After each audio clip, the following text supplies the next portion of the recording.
네, 어제 제가 8월 5일부터 여의도의 새로운 스튜디오에서 여러분들 찾아뵙겠다고 말씀드렸고 오늘 대기 화면에 예고도 이렇게 내보냈는데요.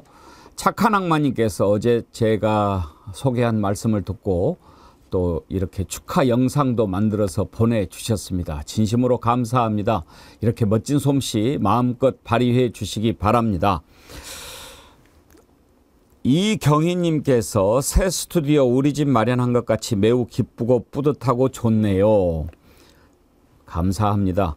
그러면서 대통령도 얼른 자기 격에 맞는 집으로 이사 가야 할 텐데 그러셨는데요. 예, 고맙습니다. 쪼사로스님 슈퍼챗 보내주셨네요. 정어리 탄핵열차 출발합니다. 탄핵열차 차차차 챌린지도 함께 해주세요. 나라 살림 바닥나고 있습니다. 하루빨리 윤석열 탄핵으로 민주주의를 바로 세웁시다. 헤이 헤이 헤이 외쳐주세요 하셨는데 예, 조사루스님 감사드리고요. 아침에 김영현님 새로 회원 가입해 주셨네요. 큰 힘이 됩니다. 오늘 이렇게 힘을 주신 여러분들께 진심으로 감사드립니다. 좋아요 꼭 눌러주시고요. 구독도 함께 눌러주십시오. 댓글 남겨주시면 저희가 소개해드리고 선정해서 글래무어에서 드리는 선크림 드리도록 하겠습니다. 오늘 함께 하실 세 분 패널 소개합니다. 전예현 전 더불어민주연합 대변인, 김종욱 원장님, 예. 전 민주연구원 부원장님, 안진걸 민생경제연구소 소장님 나오셨습니다. 어서 오세요. 안녕하세요. 반갑습니다. 안진걸 소장님 사무실이 여의도에 있죠? 예. 바로 그 옆이 새로 가는 스튜디오입니다. 예, 너무 기쁩니다. 예. 이제 아예 옆에 붙어가지고 예. 배영기 TV 100만 구독 운동을 적극적으로 임세은 소장님과 제가 또 저희 조직원 총력, 예, 옛날 예. 용어로 조직원들이 총력 붙어서 예, 100만 곧 만들겠습니다. 예, 가까운 곳에 가니까 좋네요. 예. 전현 대변인께서도 국회 오기에 더 가깝고 좋죠? 예, 너무 좋고요. 그리고 사실 이제 국회에 많은 분들이 왔다 갔다 하시는데 그분들도 더 적극적으로 인터뷰해 주셨으면 좋겠고, 참고로 이제 박정훈 대령님을 제가 여러 번 뵐 일이 있었는데 항상 정어리 TV 얘기를 많이 하십니다. 그래서 박정훈 대령님 조금 더 편안한 상태가 빨리 되셔서 언젠가는 그 새로운 스튜디오에서 오셔서 좀 편하게 인터뷰를 했으면 날이 빨리 왔으면 좋겠습니다. 사실 제가 이제 8월 5일 날 첫 방송이니까 여의도에서 좀 첫 방송답게 뭔가 좀 새로운 기획을 하고 싶었어요. 그래서 지금 이 시대의 의인이라고 생각하는 두 분, 박정훈 대령님과 최재형 목사님 두 분을 좀 동시에 모시고 방송을 하고 싶어서 이렇게 연락을 넣었더니 박정훈 대령께서 답장을 주셨어요. 가고 싶은데 지금 이제 군인 신분이고 출연을 하려면 국방부 승인을 받아야 하는데 그렇게 용이하지가 않다라고 하면서 맨 마지막에 뭐라고 한 줄을 남겼는지 아십니까? 저도 정어리언입니다. 정말 박정훈 대령님, 김기현 변호사님, 최재형 목사님, 예. 의시대 의원, 그리고 이번에 좀 이따 하겠지만 백형용 경정님. 예. 와, 정말 용기 있는 분이에요. 백혜룡. 네, 백혜룡 경정님. 예. 정말 용기 있는 분입니다. 경찰에서 그렇게 공익제보, 내부제보 나오기가 아주 어렵거든요. 경찰 조직이. 의인이 보면 그냥 이렇게 타고나는 것보다는 시대가 의인을 만드는 것 같습니다. 이분들이 그냥 뭐 달리 의인입니까? 자기가 맡은 일을 제대로 하려고 했는데 이렇게 부당한 압력을 행사하고 이렇게 되는 거 아닙니까? 진짜 중요한 거는 본인이 평생 경찰로 살아가겠다고 생각한 분 아니겠습니까? 이런 어떤 발언을 통해서 본인이 그 길을 가지 않을 수도 있는데 그런데도 불구하고 대한민국 경찰이 그렇게 되면 국민들에게 엄청난 피해를 준다는 생각 때문에 저런 말씀하셨다고 하는 건 우리 대한민국이 저런 분들 때문에 돌아간다. 지금까지 항상 그래왔습니다만 권력자들은 항상 저렇게 이권을 얻으려고 자기 욕심을 부립니다만 그럴 때마다 저런 분들, 박정훈 수사단장부터 시작해서 이런 분들이 우리 대한민국의 민주주의를 지킨다는 생각이 들어서 저희가 좀 그분들을 끝까지 지켜야 될 것 같고요. 정어리원 여러분들 좀 끝까지 좀 이 두 분을 지켜주셨으면 좋겠다. 예. 이런 말씀을 드리고 싶습니다. 저도 그렇게 바랍니다. 그래서 아까 그 얘기 마무리를 짓자면 그렇게 두 분을 모시고 싶었는데 이제 박정훈 대령님이 형편이 안 되니까 우리 PD들이 그런 아이디어를 냈습니다. 지난번에 권성희 변호사님이 나오지 않았습니까?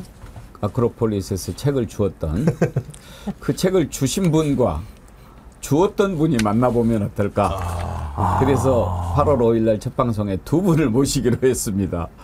두 분이 펼쳐나갈 얘기 기대되지 않습니까? 그 자체로도 굉장한 아마 그렇게 두 분이 만나는 건 처음일 겁니다. 예, 그리고 또 한 분은 목사님이고 또 권성희 변호사님도 지난번에 보니까 상당히 이 종교적인 것에 깊이 몰두해 계시는데 이 정부의 주술, 무속 관련 이런 부분에 대해서도 어떤 생각을 갖고 있는지 한번 좀 들어보고 싶습니다. 예, 여러분 8월 5일 여의도 새로운 스튜디오에서 전해드리는 첫 방송도 많이 기대해 주십시오. 오늘 방송은 더 많이 기대해 주시고요. 이 경찰 수사 외압 이걸 보면서 참 이건 해도 너무한다. 더군다나 수사만 해왔던 사람이 대통령이 되지 않았습니까? 자기가 더 잘한다고 생각하는 걸까요? 그런데 이게 돌아가는 형국을 보면 지난번에 최혜병 수사 외압 사건도 이렇게 지금 계속 진실을 더듬어서 가다 보니까 등장하는 사람들이 전혀 엉뚱한 사람이에요. 이게 단순히 대통령의 어떤 철학, 문제인식 그런 것에서 시작된 게 아닌 것 같은 거예요. 아주 못된 자의 이익을 챙기기 위해서 일어난 일이 아닐까 그렇게 보여지는데 여기도 지금 거의 비슷해요. 김종호 원장님 지금 이렇게 쭉 보면 한번 보십시다. 제대로 수사를 했어요. 네. 칭찬을 받았어요. 네. 윤익은 경찰청장이 아주 그 뭐라고 칭찬을 했냐면 아주 훌륭한 성과를 내고 있다. 소기의 성과가 대내외에 제대로 알려지고 평가받을 수 있도록 세심하게 직접 챙겨라. 네. 이렇게 칭찬까지 했어요. 그래서 브리핑을 하려고 하는데 전화가 옵니다. 그거 하지 마. 왜요? 아, 용산에서 좀 안 좋게 생각하네? 왜 안 좋아요? 까라면 까. 이렇게 된 거예요. 네. 지시라고 이야기한 거예요. 박정훈 대령도 이건 아니다. 거부했죠. 백혜령 경정도 그건 아니다. 거부했죠. 그러니까 어떻게 됩니까? 잘라버려요. 아, 저쪽으로 보내. 지구대로 갑니다. 그리고 수사에서 배제를 시킵니다. 전화를 해서 부당한 압력을 행사한 사람, 경무관. 우리가 이따가 들어보겠지만 울면서 하소연까지 했어요. 아, 좀 봐주세요. 나 이번에 뭐 별 2개 달아야 되는데. 그딴 이야기를 했던 자는 옛날로 가지면 청와대 가는 거예요. 이게 무슨 말이 되는 짓입니까? 그런데 여기도 또 들여다보니까 또 김건희하고 관련이 돼 있어요. 그 단톡방 뭐 또 이종호 뭐에 연관된 이자들 그때 뭐 경찰 별 달아주자. 그 네. 친구가 또 이 친구더라고요. 그렇죠. 별 2개 달아 주어야지. 네. 우리가 그래야 그 정도는 해야 우리 주변에 둬야 되는 거 아니야라고 이종호가. 네. 그러니까 우리 옆에는 경무관도 정도는 아니고 그렇지. 치안감 정도가 옆에 있어야 그렇죠. 되는 거다. 치안감은 몇 명 없는 자리거든요. 네. 그러니까 경찰 조직의 모든 인사, 수사 모든 내용들을 단박에 파악할 수 있는 인물을 내 옆에 둬야 내가 김건희 씨랑 잘 아는 이종호라고 얘기할 수 있죠. 장경태 최고위원 말에 의하면 내가 나한테 오빠라고 부르는 김건희 씨가 오빠라고 부르는 내가 이 정도는 주변에 두고 있어야 내가 좀 밖에 나가서 뭐라도 얘기를 할 수 있겠지라고 얘기하는 건데요. 일단 이 사건을 보면 조모 경무관도 보니까는 또 서울대 출신이던데요. 그 박정훈 수사단장의 이 일 때문에 많은 분들이 이제 쉽게 알 것 같아요. 아, 이게 이렇게 진행되는구나라고 하는 맥락들을 아는데 윤익은 경찰청장이 왜 칭찬을 했냐면 이게요. 총 27.8kg을 압수했는데 92만 6천 명이 동시에 투약할 수 있는 양. 그다음에 834억 원 상당의 마약이라는 거예요.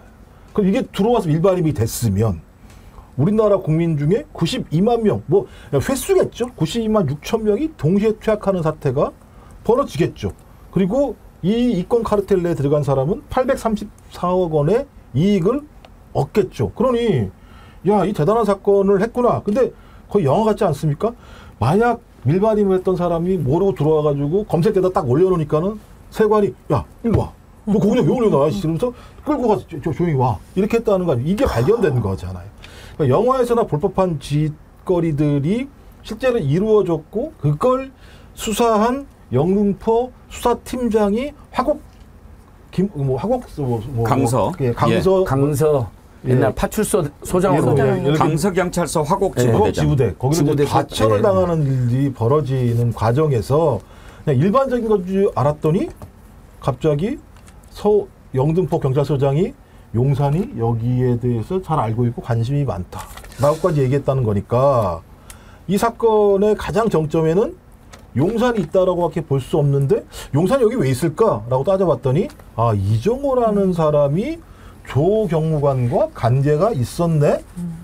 저희는 지금 추정입니다만 박정호 수사단장 사건을 보면 정확히 예를 들면 이 부분들은 그런 얼개를 통해서 소위 이 철회, 구명 철회 작업, 예를 들면 이제 지금 징계 철회 작업들이 벌어졌다라고 볼 수밖에 없기 때문에 두 사건 모두 저는 이종호, 김건희 커넥션이라고 하는 부분들의 본질을 밝히는 것이 이 사건의 핵심적인 요체라고 생각합니다. 와. 요즘 경찰 어떻게 지금 그 배치가 되는지 제가 오래돼서 잘 모르겠는데 지구대장이면은 경감급 가는 자리 아닌가요? 그렇죠. 그 정도 될 겁니다. 지구대니까요. 경정이 같다. 이제 벗어라 뭐 이런 얘기 같이 느껴지는데 지난번에 박정훈 대령 때도 이종섭 장관이 결재까지 했던 사안 아닙니까? 네. 이번에도 윤희근 청장이 잘했다고 칭찬까지 했고 오히려 본인은 지금 잘했다고 칭찬받고 잘하면 승진도 할 수 있겠다. 이런 기대에 부풀어 있을 텐데 그거를 빼라고 그러고 그래서 말을 안 들으니까 좌천시키고 이게 자 감춰질 것 같죠.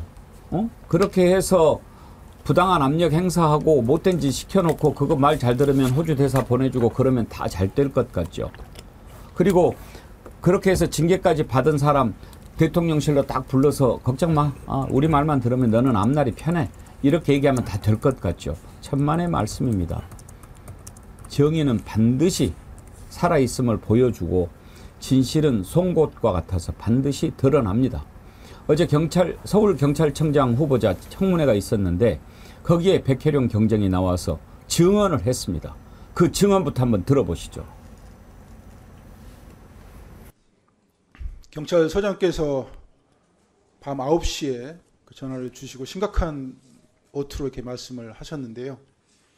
그 전에 여러 가지 전조 증상이 있었습니다. 그래서 걱정을 하던 차에 경찰서장께서 이 사건 용산에서 알고 있다. 심각하게 보고 있다. 브리핑 연기하십시오. 그래서 제가 다시 묻습니다. 소장님, 제 신뢰가 깨지는 일입니다. 안 됩니다. 했더니 소장님이 지시하는 겁니다. 이렇게 얘기합니다. 브리핑 연기 지시는 서장. 그리고 용산에서 이 사건을 다 알고 있다. 심각하게 알고 있다는 내용은 용산의 말을 전환한 것으로 해석했다 이것이죠. 네, 용산에서 아주 안 좋게 보고 있다. 아주 안 좋게 보고 있다. 심각하게 보고 있다는 게 아주 안 좋게 보고 있다. 이 수사에 대해서. 밤중에 전화해서 그런 말을 할 필요가 없는 것이죠. 알겠습니다. 아니 전혜연 대변인님 제대로 수사를 했는데 안 좋게 보면 그 눈깔이 삔 거 아니에요? 그렇습니다. 그런데 지금 뭔가 이상하잖아요. 뭔가 문제가 있는 인물들은 다 빠져나가고 외압을 행사했던 갔던 인물들을 승진을 하고 그리고 그 외압에 맞서서 오히려 국민들에게 브리핑을 통해서나 아니면 수사를 통해서 사건의 실체를 밝히려고 했던 인물들은 징계를 받는 이상한 일이 번복되고 있습니다. 최혜병 사건 수사 외압 의혹하고 지금 경찰에서 벌어지는 수사 외압 의혹하고 완전히 판박이처럼 똑같은데요. 우리가 주목해야 될 부분이 있습니다. 앵커님께서 양아치 정권이라고 했는데 한마디로 이 정권의 특징이 양아치 정권이라는 거 하나, 또 하나는 여기에 김건희 여사와 관련된 의혹이 끊임없이 제기되고 있다는 이른바 김건희 게이트가 계속 의혹이 제기되고 있다는 부분입니다. 저는 이 부분 이제 9월 국정감사도 있고 앞으로 계속 다가오고 있는데 명명백백하게 밝혀져야 된다라고 생각을 하고요. 그리고 전 이 점을 참 주목하고 있습니다. 국민의힘이 지도부가 바뀌었습니다. 그렇다면 최상명 특검에 대해서 전향적으로 말을 했던 것 같은 한동훈 대표가 후보가 했던 약속, 후보 시절 했던 약속을 대표 취임위에 사실상 지키지 못한 것이거든요. 국회 상황을 보면. 그러면 과연 이 사건에 대해서는 야당의 입장은 분명해 보이고요. 한동훈 새 지도부가, 한동훈 대표가 어떤 입장을 보일지 굉장히 궁금합니다. 그래서 이 부분에 대해서 언론도 끊임없이 질문을 해야 되고, 이 부분에 대해서도 한동훈 대표가 말 바꾸기를 하거나 김건희 여사 앞에서 작아지는 모습을 된다라고 생각을 하면 이제 이 모습은 국정을 끌고 간 여당으로서의 역할은 포기한 거다. 야당 될 준비를 하고 있다. 저는 이렇게 해석할 수밖에 없다라고 생각을 합니다. 요 사건 제가 이제 저희들 박근혜 최순실 국정농단도 직접 다뤄보고 대규모 항쟁도 하고 뭐 고발도 하고 또 옛날에 이명박 다스 비리도 다뤄봤지 않습니까? 느낌이 확 옵니다. 최상병 사건보다 더 큰 사건일 수도 있습니다. 물론 이제 최상병 사건은 너무나 억울하게 우리 젊은 군이 숨져서 그 충격과 고통 지금도 크지만 경찰이 이렇게 열심히 수사를 했더니 군대보다 경찰은 훨씬 또 우리 대민 접촉이 잦은 곳이고 더더욱이나 윤석열 한동훈이 입만 열면 마약 소탕을 했다 드라이브를 걸어가지고 이태원 참사의 직간접적 원인도 됐다는 분석까지 나오잖아요. 유가족들은 지금도 그걸 묻습니다. 당시에 참사 당시에 50명이나 되는 사법경사들이 10시 20분에 마약 단속을 하니까 기자들 취재달라고 보도자료까지 뿌린 자들이 현장에서 그걸 봤으면서도 그 마약 성과 때문에 끝까지 그 질서 정리에 나서지 않았다라는 건 그건 팩트잖아요. 그게 그 참사와 얼마나 연관이 있는지는 더 분석해봐야 되지만 현장에 있었던 건 사실이거든요. 50여 명이. 그렇게까지 마약 드라이브를 걸었던 자들이 그래서 칭찬까지 받았던 사람을 느닷없이요. 지금 이 관련자들이 최상병 사건과 비슷합니다. 경찰 조직이 총동원됩니다. 지금 경찰청장 후보 조지호가 당시 서울경찰청장이었고요. 그 다음에 수사부장이 있고 형사과장이 있고 폭력계장, 마약계장이 있고요. 또 느닷없이 조병로 생활안전부장이 있어요. 이 사람이 다 연루돼 있는데 전부 다 승진했습니다. 그러니까 최상병 때도 그랬죠. 근데 그 규모가 더 큽니다. 당시 영등포서장 지금 대통령실 행정관으로 가 있습니다. 최소 직급 행정관으로 지금 확인되고 있고요. 수사부장 경기 남부 경찰청장이 됐는데 2단계 승진했습니다. 서울청 형사부장 영등포서장으로 보냅니다. 네가 가서 조직원들 동요를 마무리해. 백형령을 우리가 좌천 보낼 테니까. 그 다음에 조명로 수원 남부서장으로 왔는데 5년 동안 징계 해부됐는데 유일하게 불문 처리. 아무 잘못 없다라고 처리된 유일한 사람입니다. 5년 동안. 그리고 조지호가 이른바 백형령 경장님에 대한 감찰을 하고 경고를 주고 결국 쫓아냈습니다. 영등포서에서요. 와, 열심히 일한 사람. 그래서 언론 브리핑 해야 된다고 하니까 조롱을 나갑니다. 이 사람은. 당신 언론 브리핑이 이렇게 좋아해. 그런 식으로 조롱을 합니다. 그래서 아니 상부에서 마약 수사는 성과를 내라 하지 않았느냐. 잘 홍보하라고 하지 않았냐. 그렇게 하니까 그래 하는 건 좋은데 세관은 싹 빼. 다음에 이제 이렇게 우리가 상상할 수 있잖아요. 관세청 또는 세관의 고위 간부들이 자기들이 잘못한 게 이제 드러나고 나중에 승진이라든지 또는 평가가 안 좋아 불이익을 당하고 평가에서도 분명히 문제가 되거나 아니면 이게 나라가 발칵 뒤집을 상황이잖아요. 세관 공무원들이 와 몸에 숨기고 들어오는 것을 봐준 거잖아요. 영화에만 나오는 거 아닙니까? 옛날에 돈 먹이고 막 커넥션으로 마약 주고 막 이래가지고 그런 일 봤으니까 발칵 뒤집어지겠죠. 관세청이. 그럼 관세청장 옷도 벗어야 돼요. 그럼 그 사람들이 예를 들면 또 조병로 그다음에 이종섭 통해서 아니 이종섭이 아니라 이종호 통해서 김건희한테 아니 이런 일로 세관이 다 옷을 벗으면 누가 이런 일을 하나? 아니 이런 일로 관세청한테 책임을 문제면 누가 관세청을 하나? 일부 직원의 일탈인 것 같은데 예를 들면 일탈인데 관세청이나 세관을 왜 끌어들이나? 그거 싹 빼 브리핑에서. 이렇게 예를 들면 김건희나 윤석열이가 또 뒤에서 지시하고 야 그 수사부만 너무 잘했더라. 영등포서장 대통령실 행정관 데리고 와. 그러면 이 사람은 지금 총경인데요. 이 코스면 무조건 경무관 됩니다. 청와대 계셨잖아요. 그 공무원들이 청와대 그렇게 올라고 한 이유가 한 단계 왔다 가면 대부분 한 단계 승진돼서 가지 않습니다. 특히 사정기관 책임자들은 저 파견자들은 대부분 거의 한 단계 승진하더라고요. 예외 없이. 왜냐하면 거기 이제 대통령이 인사권을 가지고 있기 때문에 당연히 거기에 와 있으면 실력을 인정받는 거고 그렇죠. 그런 에이스들만 보내는데 지금 에이스를 보내는 게 아니라 이권 카르텔에 있는 사람들 갖다가 네. 왔다 갔다 하는 상황이니까. 근데 혹시 김건희 씨가 그렇게 얘기한 거 들었어요? 아니 저는 충분히 네. 그랬을 것 같아요. 결국은 이종호 오빠가 우리가 입 3억이나 더 벌게 해줬잖아. 그다음에 우리 지금 입이 얼마나 무겁니? 2명만 챙겨줘. 임성근이하고 저 관세청장 날라가게 생겼어 지금 세관 서장이라. 그 이상한 경찰놈이 그거 자꾸 포함시킨대. 그거 좀 못하게 해줘. 아니 제가 왜 그러냐면 이렇게 했을 것 같아요. 진짜로. 인사처 징계위에서 네. 답이 나온 게 불문 처리한 이유가 그거예요. 부적절한 통화는 맞지만 책임 물을 정도는 아니야. 아까 아니. 이게 지금 박정훈 수사단장 이 사건에서 임성근 사단장한테 얘기한 거랑 똑같은 내용들이잖아요. 똑같아요. 그러니까 저는 이종호라 이 사람들이 어떤 형태로든지 뭔가 수사 사건을 무마하는 방식들이 거의 동일한 방식으로 벌어지고 있다라고 하는 부분들을 지금 다 확인을 할 수가 있는 상황이기 때문에 저는 이건 어떤 형태로든지 외압이 들어갈 수밖에 없었다. 그러니까 다 아시겠습니다만 그 이종호 씨가 한 얘기가 뭡니까? 야, 우리 저기 임성근 별 3개, 아니 4개 만들어야지 라고 얘기했더니 해병대 사령관이 별 4개짜리가 됐잖아요. 네. 근데 아까 말씀하신 올해 봄에 발표가 됐죠. 아까 사실상. 말씀하신 경찰 인사도 마찬가지입니다만 이 사건과 연루될 만한 사람들이 대거 승진을 했고 어떤 사람들은 2단계까지 승진을 했었잖아요. 저 그렇다면 이 문제를 우연으로만 치부하기에는 너무나 어떤 외부의 압력이 작용됐다라고 볼 수밖에 없는 내용이 너무나 많다. 좀 그렇기 때문에 지금 핵심적 수사는 아래 단계 문제가 아니라 김건희와 이종호의 커넥션, 그다음에 장경태 의원이 제기했던 제보 내용인 왜 김건희 씨는 이종호 씨를 오빠라고 불렀는가? 왜 그들은 얼마나 그렇게 오랫동안 친분한 관계를 맺어왔던가? 그 고리는 도이치 모터스의 주가 조작밖에 없는 거 아닌가? 시작 자체가. 근데 그 이전부터 맞다는 거잖아요.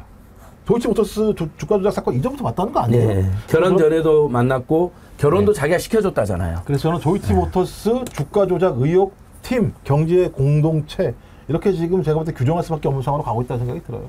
지금 이종호 씨의 휴대전화 관련해서도 뭐 그 짧은 기간 안에 휴대전화를 계속 바꿨다 이런 언론 보도가 나오는데 제가 그냥 추측을 해보건데 이종호 씨와 김건희 여사가 문자로 오고 가거나 그랬던 게 혹시 아닐까라는 굉장히 상당 부분 의심이 듭니다. 그래서 이게 증거인멸 차원에서 없앤 게 아닐까 생각이 드는데 문제는 이런 부분에 대해서 원래 경찰과 검찰이 제대로 수사를 해야 되죠. 일부분은 공수처와 연관이 되어 있는데 제대로 안 해서 국회에서는 특검을 하자라고 하는데 국민의힘은 또 나서서 이걸 막고 대통령은 거부권을 남발하고 있는 상황입니다. 그래서 저는 최근에 언론에서 민생을 팽개치고 여야가 똑같이 정쟁을 한다라고 하는데 그런 분석은 맞지 않는다고 생각을 합니다. 만약에 청문회 현장이 아니었다면 이런 폭로가 어떻게 생생하게 국민에게 전달될 수 있겠습니까? 네. 공수처에 고발도 하고 징계까지 갔는데 오히려 문제가 있는 사람들은 다 풀려나고 승진하고 문제 제기한 사람들은 좌천되기 때문에 그래서 국회 청문회와 특검이 너무나 중요한 겁니다. 저는 언론에서 이렇게 양비론 더 이상 하지 않았으면 좋겠고요. 청문회를 통해서 야당이 밝혀내고자 하는 잘못된 비리 의혹이 있다면 잘하는 건 잘한다고 칭찬해주고 언론이 정말 최소한의 정의의 관점에서 이 의혹을 끝까지 파헤쳐야 되고 도대체 국민의힘 한동훈 대표는 여기에 대해서 무슨 입장이냐? 왜 말 바꾸게 하냐? 본인이 검사 출신의 법무부 장관 출신이었으면 이거 문제 있다라고 더 잘 알지 않냐? 이렇게 집요하게 물어야 된다고 생각합니다. 그래서 기성 언론이 묻지 않기 때문에 우리 정어리 TV에 힘을 실어주셔서 저희라도 끝까지 묻도록 했으면 좋겠고요. 박정훈 대련이나 이런 지금 문제 제기한 경찰들처럼 의인들을 지켜줄 수 있는 힘, 국회와 더불어 시민들에게도 있다고 생각이 듭니다. 자, 정리합니다. 백혜령 서울 영등포경찰서 형사과장 마약 관련 수사를 합니다. 그 수사에 세관이 개입된 혐의를 잡았습니다. 그래서 그 수사 결과를 브리핑하려고 하는데 영등포경찰서장이 지시를 합니다. 안 돼. 그런데 그 전에 경무관, 서울경찰청 생활안전부장 경무관이 전화를 해왔어요. 아까 전조 증상이 있다라고 증언하지 않았습니까? 그 전조 증상은 뭡니까? 영등포 서장한테 그런 지시를 받기 전에 이거 좀 어떻게 안 될까? 안 된다고 얘기를 했죠. 그렇게 하면 안 된다고. 그래서 이렇게 됐는데 그 수사를 했던 사람을 수사에서 배제하고 좌천을 시키고 그리고 그렇게 부당한 지시를 했던 영등포 경찰서장은 대통령실로 들어간 겁니다. 정무관이 전화를 했을 때 내세운 핑계는 국가기관과 기관끼리 이렇게 부딪혀서 뭐가 좋을 일이냐. 야당한테만 이건 다 꼬투리 잡힌다.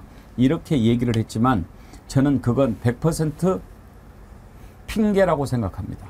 대체로 그런 식으로 허울 좋은 명분을 갖다 붙이죠. 무언가 세관 이쪽에서 관련된 것이 드러나면 손해를 볼 사람이 있었을 수 있고요.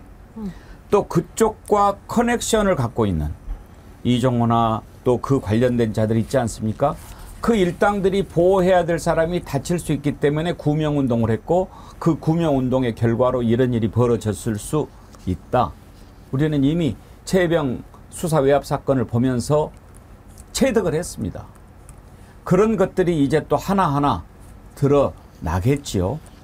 백혜룡 경정의 증언을 한 가지 더 들어보겠습니다. 전화를 하셔서 서울청 세관부장입니다. 그 세관 얘기 안 나오게 하는 거 맞죠? 안 나오게 해주세요. 그 다음에 제가 너무 당황해가지고 잠깐 말을 못했습니다. 그랬더니 경찰도 정부기관이고 관세청도 정부기관인데 경찰이 관세청 수사하면 기관끼리 서로 싸우는 걸 비춰줄 수 있지 않느냐. 제 얼굴에 침뱉기 아니냐. 그 앞에 기자가 앉아 있어서 제가 뭐라고 말을 못할 상황이었어요. 그래서 그 서울청하고 이렇게 조율해가지고 빠졌습니다. 이 정도 대답을 했더니 올바른 스탠스입니다. 국감에서 야당이 정부 엄청 공격할 건데 야당 도와줄 일 있습니까?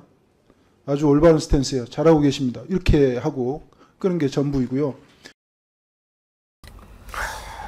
지금 이렇게 이제 벌어졌지 않습니까? 여러분들 그림이 그려지지 않습니까? 어떤 일이 벌어지고 있는 겁니까? 그 전에 이미 서울청의 생활안전부장이라고 하는 자는 전화로 부탁까지 했어요. 근데 그게 알려져 버렸거든요. 그러니까 막 과장님 저 좀 살려주세요. 이런 전화까지 했던 자입니다. 그 내용 한번 들어보실까요? 세관부장 오기 전에 공항 경찰 단장을 했어요. 그래가지고 이제 거기서 저한테 협조를 요청한 거예요. 관세청장께서 굉장히 신경을 많이 쓴다. 특히 이제 관세청이나 경찰청이나 다 정부 입장이기 때문에 정부의 일원이고 그래서 타기관을 최대한 예우하면서 부담 없도록 왜냐면 스스로 그 침 뱉는 거기 때문에 이번에 서울청 세관부장 하다도 승진이 안 되고 그래서 이번에 마지막으로 정말 열심히 하고 있는데 이게 언론 보도 나면 이 기회마저 정말 어려울 것 같아서 정말 다급한 심정으로 일단은 제가 이번에 진급을 하면 과장님을 위해서 열심히 뛸게요. 과장님 저 좀 일단 살려주십시오. 고립무원이라고 하는데 제가 영등포 서장 출신 아닙니까? 그러니까 이제 안진걸 소장님. 네. 지금 저 상황은 이제 그게 언론에 이제 보도가 되면 네. 본인이 이제 승진도 못하고 그럴 거라고 하는데 저런 식으로 해서까지 뭔가 보호해야 되겠다고 하는 그 대상이 있었을 거 아니에요. 네. 그게 누굴까요? 일단은 관세청장이라든지 예. 세관의 책임자들이 자기한테 연락을 했다는 식으로 이야기하잖아요. 거기가 이제 예를 들면 이종호 또는 윤석열 김건희 사장이랑 특수관계로 엮여가지고 나중에 더 큰 정치적 또는 고위직을 해야 되는데 자기도 승진해야 되고 그 사람들도 챙기면서 그 사람도 승진시키고 이런 역할을 하고 있는데 지금 자기도 잘 안 되고 있지만 관세청장까지도 문제가 될 수도 있다. 그래서 본인이 사실 지휘라인도 없고 일면식도 없는데 이렇게 전화를 하는 건 정말 아주 특별한 경우거든요. 그러니까 이건 정말 나름대로 큰 미션을 안고 직접 자기가 직접 나서겠다라고 이렇게 한 거예요. 근데 문제가 돼가지고 결국은 징계 해부됐는데 징계에서 5년 동안 불문 처리가 유일한 사례거든요. 이 사람이.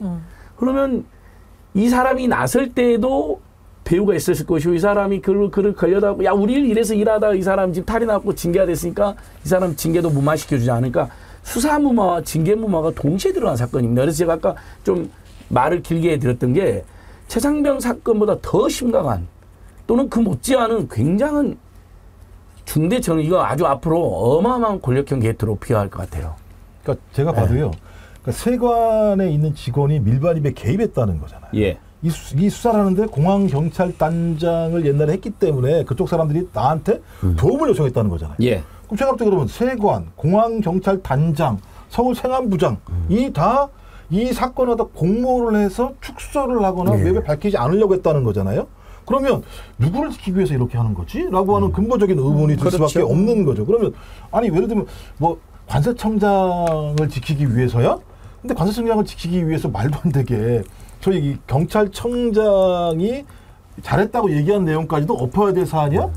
그 제가 볼 때 항상 윗선으로 계속 위에 올라가는 거죠. 근데 생각을 해보니까 과거에 최재형 목사님 말씀에 의하면 김건희 씨가 금융위원 누가 하면 좋을까? 본인이 얘기했다는 거잖아요. 근데 그 위에 나온 내용에 의하면 장차관 자리가 빌 때마다 김건희 씨가 사람을 천거해서 거기 한동훈 그 당시 법무부 장관하고 인사협의를 했다는 내용이 나오는 거예요. 그 통로도 하셨죠. 그렇죠? 그럼 위 루트가 하나 있는 거죠. 그러니까 자기들의 커넥션, 이권 커넥션 라인에서 어떤 사람들을 천거해서 그 사람들을 인사를 통해서 보장을 해주는 거잖아요. 그럼 지금 나오는 게 경찰에서는 군대에서는 임성근, 경찰에서는 조모 경무관, 관세청도 뭐가 있겠죠. 그러니까 다 막대한 권한과 권력을 행사하는 집단에 이종호가 다 연결돼 있다라고 볼 수 있는 측면이 꽤 있는 거예요. 근데 이종호는 누구랑 연결돼 있느냐?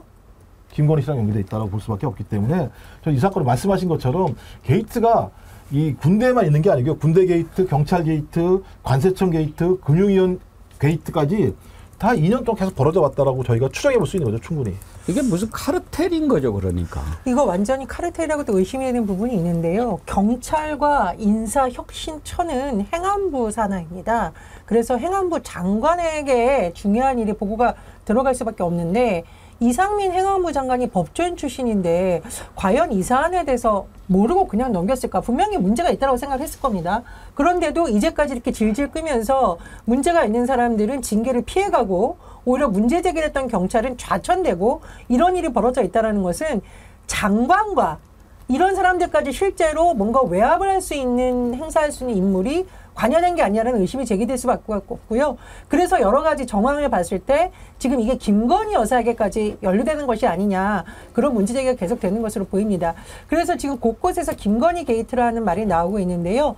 최상병 사건 수사 외압 의혹과 이번에 제기된 경찰 수사 외압 의혹 브리핑 연기는 정말 똑같이 닮았습니다. 그렇다면 장관 소관에 있는 기관들과 장관들까지 움직일 수 있는 인물은 누구일까? 저는 그래서 상당 부분 김건희 여사에 대한 의혹이 커질 수밖에 없는 여러 가지 아기가 딱딱 맞아야 된다고 생각을 합니다. 오드리 햇반. 예, 아이고 오드리 햇반을 오드리 햇반님께서 주가 조작보다 더 큰 범죄가 있을 수도 있습니다. 뜬금없이 마약 수사한다면서 잔챙이 수사만 하고 공급 판매처는 손도 안 댔는데 마약 수사를 못하게 한다는 게 상식입니까? 그러셨는데 이 정부가 마약과의 전쟁한다는 정부 아니에요? 네, 뭐 이태원 참사도 뭐 마약 뭐 그런 얘기 막 하면서 얼마나 왜곡시키고 그랬습니까? 그랬는데 정작 마약 수사로 정말 큰 성과를 거둔 형사과장한테 이게 말이 되는 짓입니까? 그러니까 그래서 제가 계속 이거 정말 엄청난 게이트라고 이제 생각하는 게 이랬던 거잖아요. 조금만 더 요약하면 조병노라는 이제 백이 아주 좋은 경무관이니까 지금 경찰 내 장군인데 이종호 등의 백이 있는 거잖아요. 그러니까 뭐 어떤 사정이 있을지 모르겠지만 관세청과 세관의 조병노 라인 또는 이종선 라인 등에 대한 이너서클을 챙겨야겠다고 생각했겠죠. 이 사건 알려지면 야당도 가만 안 있고 언론도 가만 안 있고 아니 세상에 세관 공무원이 영화에나 나오는 것처럼 마약을 밀반입을 도와주는 사건이니까 윤석열 한동훈한테도 타격이 클 거란 말이죠. 그러니까 누군가가 이건 덮자 최소화시키자라고 나선 거죠. 자체 이자들 선에서 판단하기에는 너무 큰 이슈가 된 겁니다. 근데 그걸 한데 조병노가 탈이 나버린 거예요. 왜냐하면 형사과장이 이 사람이 협조를 안 해줘 버린 거 아니에요. 의로운 사람을 만난 거예요. 그리고 조병노는 징계를 당하게 생겼는데 승진을 못할 정도를 넘어서 그러면 여기서 아까 말씀드린 것처럼 조병노를 지키기 위한 승진을 시키려고 했던 자들이 조병노가 오히려 징계를 당하게 생겼다. 날아가게 생겼다니까 조병노에 대한 징계 무마 작전과 그다음에 한편은 동시에 이 백혜룡이 계속 이것을 터뜨리려고 하는데 못 터뜨리게 해서 조병노랑 그다음에 관세청에 있는 이너서클 라인이 또 동시에 비호화되는 두 가지 작전이 가동이 된 건데 이 경찰이 모두 동원된 거거든요. 그 국방부라든지 용산 지무실 모두 동원돼서 최상병 사건 막은 거하고 그러니까 그러면 이것은 윗선이 있는 건데 예를 들면 이런 겁니다. 경찰청 누구냐 윤희근 경찰청장이 저 경로하면서 저런 조병로 같은 놈이 어디냐고 중징계라고 했는데 5년 동안 유일하게 불문 처리. 그러니까 아무 책임 묻지 않겠다는 거잖아. 아무 타격이 없는 건데 윤희근이 지금 입을 닫고 있잖아요. 그러면 윤희근의 일선. 그렇다면 우리가 상상할 수 있는 것은 윤석열, 김건희, 이상민 등밖에 없는 겁니다. 그러니까 이게 무서운 사건입니다. 지금 이것은. 문제는 전화를 했던 조 경무관이 어떤 자냐 하는 겁니다. 바로 이종호가 지난번에 변호사 김규현 변호사지요. 공익제보자. 통화했을 때 경찰 승진에 관여하고 있다. 이런 취지로 얘기했던 바로 그 인물입니다. 그 통화 내용 들어보시죠. 그래서 내가 VIP한테 얘기할 테니까 사표 내지 마라. 왜 그러냐면 요번에 아마 내년쯤에 발표할 거거든. 해병대 별 4개 만들 거거든. 하여간 좀 있어봐. 내가 그것도 하고 오늘 도 연락이 와가지고 또 오늘 저녁 때 되면 연락 올 거야. 이게 누구였죠? 서울 창남. 별 2개 다는 거. 아마 전화 오는데 별 2개 달아줄 것 같아. 그래도 또 우리가 또 그 정도는 주변에 데리고 있어야 되지 않냐? 우리가 그 정도는 주변에 데리고 있어야 되지 않냐. 이걸 카르텔이라고 하는 겁니다. 그러면 지금 일단 뭐 그림은 다 그려져 있지 않습니까? 왜 임성근을 구하려고 했는지 그리고 왜 세관을 지금 빼려고 했는지 다 이게 어떤 더러운 검은 이익들이 자기들의 이익을 위해서 뭉쳐져서 지금 나라를 완전히 개판으로 만들고 있다라고 하는 것을 우리는 알 수 있습니다. 근데 이렇게 되면 어떻게 됩니까? 아이고 내 한 몸 편하게 살아야지 하고 무릎을 꿇었다면 이런 일 드러나지 않습니다.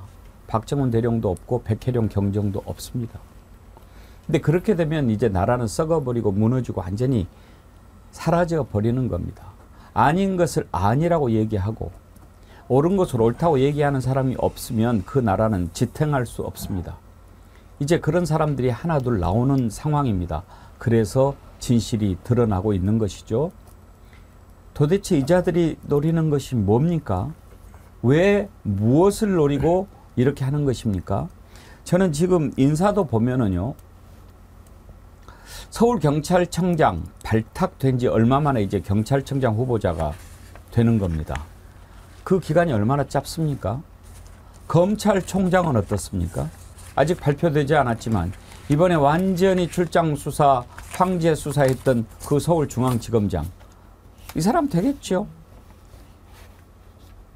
이런 식으로 장관도 시키고 청장도 시키고 총장도 시키고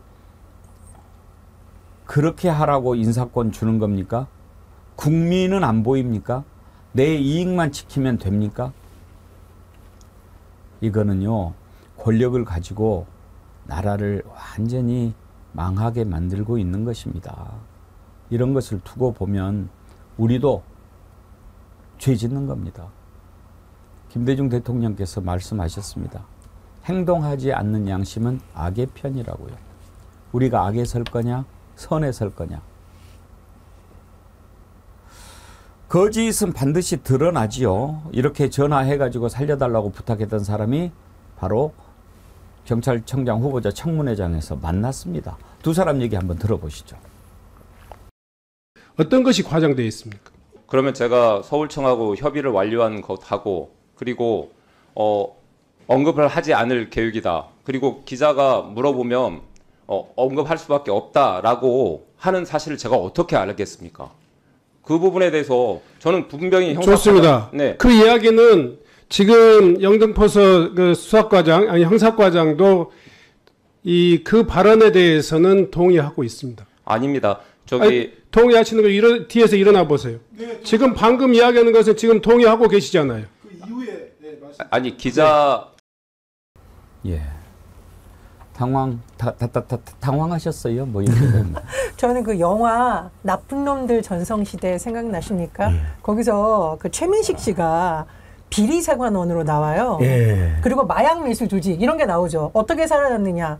내가 니네 서장이랑 뭐 같이 사우나도 가고 밥도 먹고 저는 이게 요즘 버전으로 바꾸면 이종호 씨가 내가 여사님하고 오빠 동생 하는 사이고 중매됐고 이런 상상이 딱 떠오르지 않습니까? 그게 제목이 나쁜 놈들 전성시대가 아니고 범죄와의 전쟁? 맞습니다. 나쁜 놈들 전성시대. 그래서 요즘 정말 나쁜 놈들 전성시대가 다시 왔는데 문제는 이 나쁜 놈들이 전성시대 활개를 치고 다니는데 왜 자꾸 김건희 여사님이 거론이 되냐는 말이죠. 그래서 이 김건희 여사가 거론되는 것을 막으려면 근본적으로 빨리 특검을 해야 되고 제가 누누이 얘기합니다. 한동훈 대표 민심을 따라서 정치하겠다고 하지 않습니까? 지금 민심이 뭡니까? 저 경찰이 증언하는 거 보고 국민들이 무슨 생각을 하겠습니까? 저는 이거 대통령실과 더불어서 집권 여당의 태도에 대해서 끊임없이 국민들이 묻고 언론이 검증해야 된다고 생각을 합니다. 보면 이제 성근이 이제 이번에 병로 이렇게 같은데 내용을 보면 병로 그러죠. 네, 그러니까 성근이가 이제 병로는 아직 그 카톡이 안 나왔으니까 성근이는 나온 거니까요. 녹취에는 병로라고 합니다. 병로라고 나왔으니까. 병로. 그러니까 성근이 병로를 위해서 이제 이종호, 그러니까 김건희 오빠인 이종호 씨가 이런 역할을 한 건데 저는 항상 여기다 용산이라는 용어가 가장 큰 문제인 건데 저희가 루트를 알 수 있잖아요. 예를 들면 공직기강 비서관실이 소위 박정우 수사단장 최혜병 문제 관련해서 국가수사본부에다가 이 행정관이 전화를 하고 공직기강 비서관실에 있는 이시원 비서관이 또 전화를 하는 일이 벌어지게 되면서 국가수사본부가 소위 수사의 가이드라인을 정확히 만들고 경찰은 거기에 맞게 경북경찰청은 수사 결과를 발표하게 되는 상황이 벌어지는 건데 저는 이것도 마찬가지로 용산이라고 얘기하면 저는 공직기강 비서관실에서 무슨 일이 있었나. 그리고 또 하나는 최재형 목사님이 말씀하신 소위 이 김건희 씨 아래에 있는 행정관 4명 중에서 제가 그 조모 행정관이가 유모 행정관이라고 얘기했는데 정부의 일을 담당하는 사람이 있습니다. 라는 얘기를 했어요. 저 그렇다면 이런 문제와 관련해서 여러 가지의 민원 처리를 하고 있는 사람들, 그러니까 소위 김건희 씨를 대리해서 민원 처리를 하는 사람이 용산에 존재할 것이다.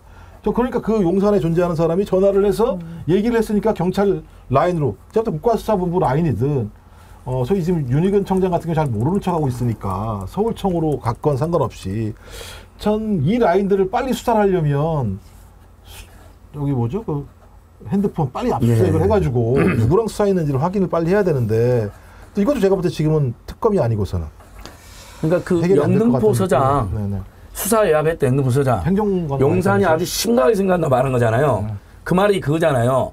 이 이슈도 심각하게 생각한다 말이지만 과장님 해석이 이거거든요. 야, 너 완전 용산에서 너 찍혔어. 너 이제 끝장이야. 야, 너 말 안 듣는 애로 지금 용산이 너를 매우 심각하게 생각. 그럼 이 경정님은 이제 총경도 달고 그래서 경찰서도 오고 경무관까지 된 게 꿈인데 서장이 직접 나서서 그렇게 이야기하니 머리가 하얘졌다잖아요. 엄청난 공포를 느꼈다잖아요. 근데 그러면 이 영등포 서장이 분명히 누군가 전화 받았잖아요. 이걸 압수수색해야 되는 건데 야, 절묘하지 않습니까? 이 사람이 돌아서면 큰 문제가 될 것 같으니까 용산 집무실 행정관으로 지금 사실상 특채를 딱 해갖고 딱 앉혀놓은 거예요. 그리고 너 우리한테 협조했으니까 이제 곧 별. 경찰들도 정말 경무관은, 총장 경무관은 천지차이거든요. 별나는 꿈이거든요. 경무관 되려고 또 경무관 시켜준다고 했겠죠.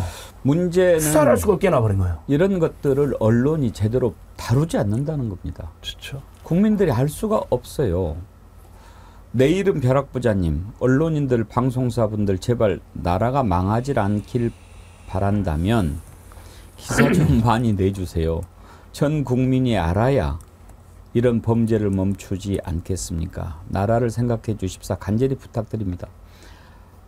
근데 보도를 안 해요. 그러니 뭐 이렇게 주의 깊게 우리 백운계 정치일보지를 보면 아, 이게 이런 짓이 또 일어났구나. 이러면 안 되는데 걱정을 하는데 안 보고 모르고 맨날 뭐 이제 올림픽에 빠져가지고 돌아가게끔 만들고 그러지 않습니까? 근데 이 사건을 보시면요. 맨 처음에 MBC가 맨 처음 보도한 거 아니에요? 예. 그러니까 MBC가 CBS가. 아니, 그러니까 맨 처음에. 맨 처음에. 이 사건에 그다음에 이 내용을 알고 노컷에서 소위 고발장을 입수를 해가지고 고발장을 갖다가 터뜨려온 거 아니고 어저께 아마 아침 7시 뉴스 보도인 것 같은데요. 근데 이진숙 청문회랑 오버랩되잖아요.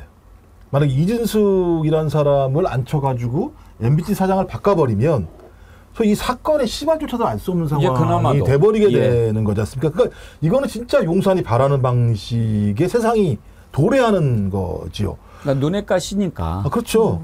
그러니까 당연히 그럼 이런 사실을 알면 언론들은 가면 갈수록 오히려 더 보도 안 하려고 하죠. 보도하는 순간 회사 전체가 그냥 박살이 나는 상황이니까. 그렇죠. 저는 이럴 때일수록 국민 여러분들께서 뭐 올림픽 응원도 중요합니다만 좀 눈을 부릅뜨고 비판적인 시선과 여론을 만들어내 주셔야 그나마 MBC도 좀 남아있을 수 있고 놓고 또 기사를 쓸 수 있는 상황이 될 거라는 생각이 듭니다. 아까 우리 전혜연 대변인께서 범죄의 전쟁 얘기를 하시니까 영웅본색 주윤발님이 그걸 패러디하셨네요. 내가 임마 어저께도 디오뼈 받고 임마 무당집도 가고 임마 성형도 하고 임마 다 했어. 좀 비슷하게 해야 되는데 비슷하지 않아서 죄송합니다. 네 임마. 지금 벌어지는 일들을 보면서 우리가 이제 한탄을 많이 하고 있는데 여기에 왜 이렇게 꼭 등장하는 이름이 김건희고 이종호고 그렇습니까? 그러니까 이 나라가 지금 도대체 누구 나라입니까? 자기 나라라고 해도 이렇게 하면 안 되잖아요. 근데 아까도 어떤 분이 말씀하셨던데 이종호한테 김건희가 오빠라고 부른다는 얘기가 있어요. 만약에 그 정도라면 뭐 둘이 뭐 같이 주가 조작했으니까 어떤 사이인지는 잘 모르겠습니다만 장경태 의원이 그런 얘기를 하더라고요. 들어보실까요? 그러면 그런 조사 취재의 결과로서 이종호 씨와 김건희 여사의 관계를 어떻게 지금 결론을 내리신 겁니까, 의원님은? 실제 이 여러 조사 과정에서도 이종호 씨가 이종호 씨가 김건희 여사와 통화하는 걸 들었다라고 하는 제보도 있었고요. 또 그 통화 과정에서 김건희 여사가 이종호 씨에게 오빠라고 부른다라고까지 제보가 있었기 때문에 저는 충분히 이종호와 김건희 여사 관계를 생각해 봤을 때 임성근 사단장 구명 로비는 당연히 일어날 수밖에 없었다라고 봅니다. 잠깐만요. 그러니까 그 통화를 했다든지 오빠라고 불렀다라고 하는 제보는 혹시 그 좀 더 구체적으로 어떤 통로를 통해서 접수가 된 건지 말씀해 주실 수 있나요? 27일 목요일 의원실에서 저희 보좌진과 함께 들었고요. 이종호 씨 측 관계자로부터 들었습니다.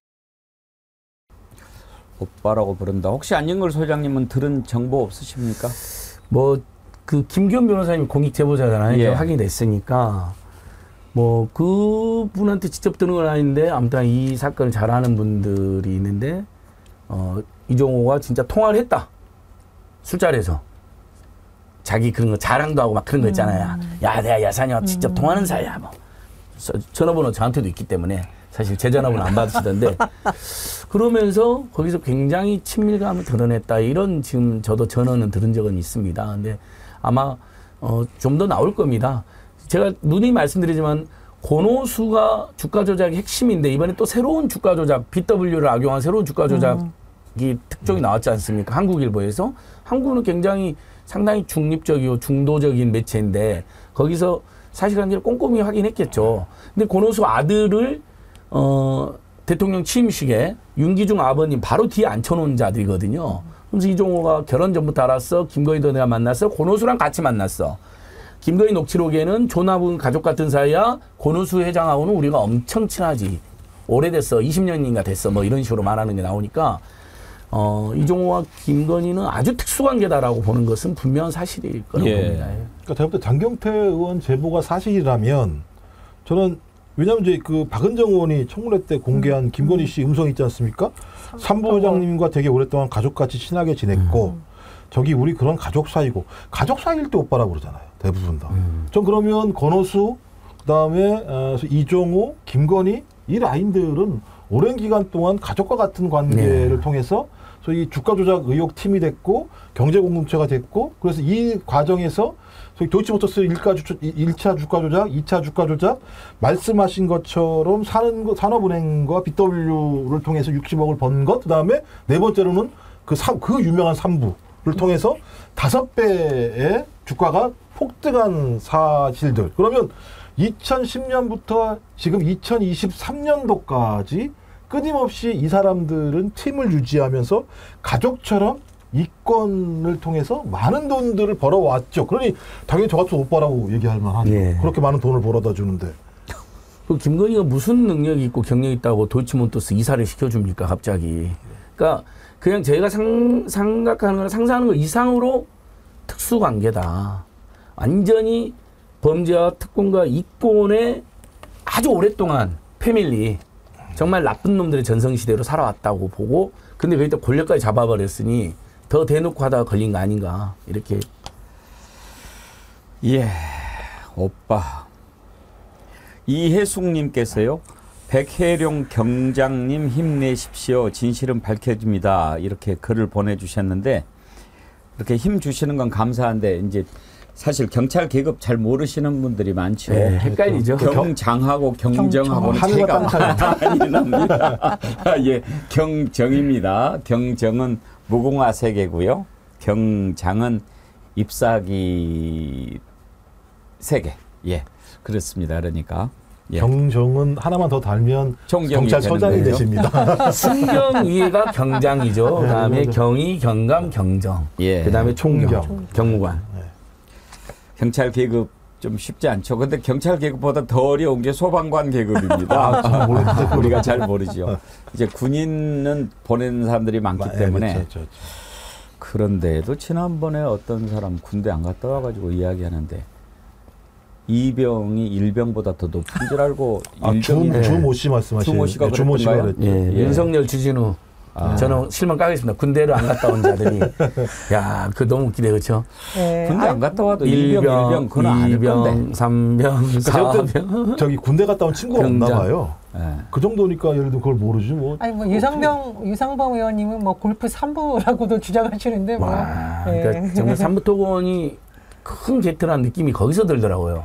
국민의힘에 찐윤호들이 나서서 골프장 3부라고 막 우겨버리는데 임성근이가 차마 그것은 거짓말할 수가 없으니까. 완벽한 유증이에요. 저 골프장 없는 건 있다. 군대는 3부가 없습니다. 골프장. 그 표정이 진짜 억지로 웃음을 참는 표정이에요. 그러니까 그날 증언 선서했어요. 또 하필이면 증언 선서했기 때문에 그 유증하면 바로 간 거기 때문에 골로. 그때 표정이 저는 임성근 사단장보다 유상범 의원 표정이 더 재밌었어요. 가관이었죠. 아 망했다. 예. 그때 있는데 진땀을 빠르르 흘리더라고요.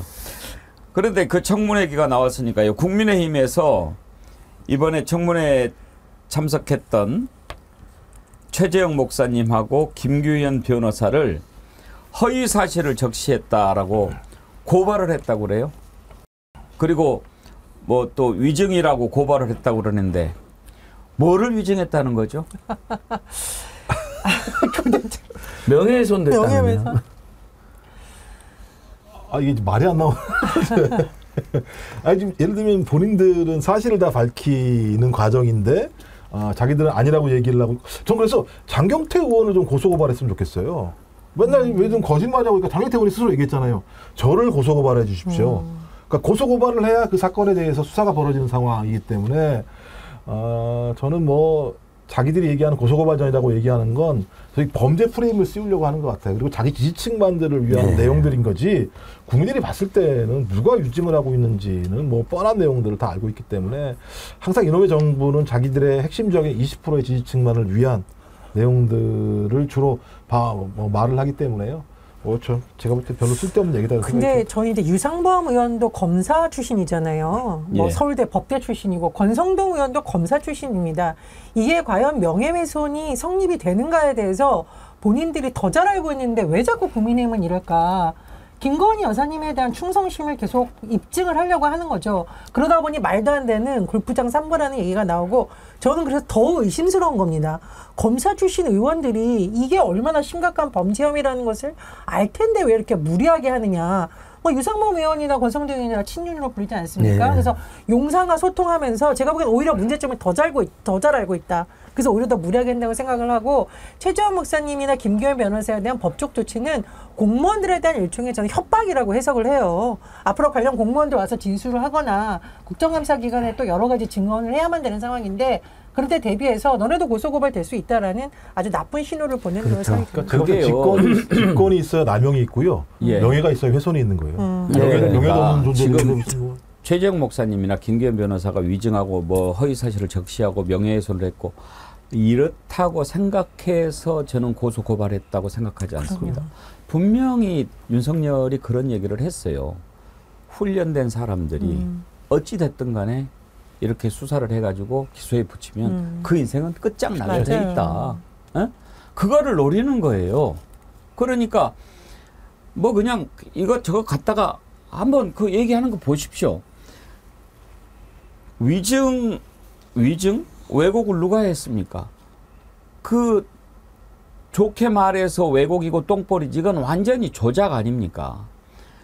골프장 3부라고 이야기를 해요. 3부를 갖다가 거기에다가 최재형 목사 혁명 열사릉도 아니고 다른 데 간 것을 혁명 열사릉 참배 이렇게 딱 써서 붙여놓고 여기 갔지? 이렇게 물어봤다가 거기 아닙니다라고 하니까 또 당황하고 이런 식으로 엮어놓고 옛날에